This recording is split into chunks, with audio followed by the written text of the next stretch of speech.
At dumating na nga ang tag-ulan. Hello everyone! I must admit, during summer, I wasn't that grateful.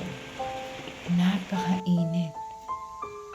And because we do not have a provision of aircon, staying at home is very difficult. But this season, this rainy season, gusto kong bumawi.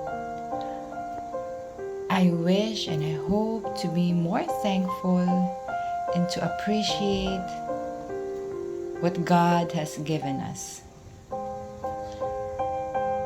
It's nice to stay outdoors kahit na maulan nga.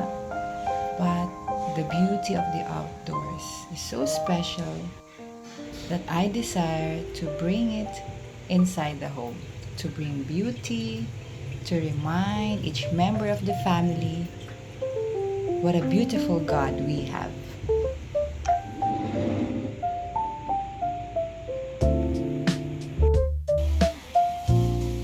I am thankful for what we can plant at our garden.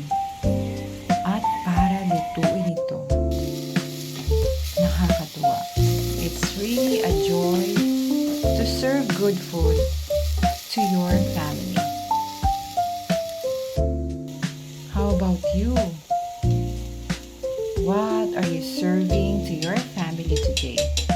What is your lunch?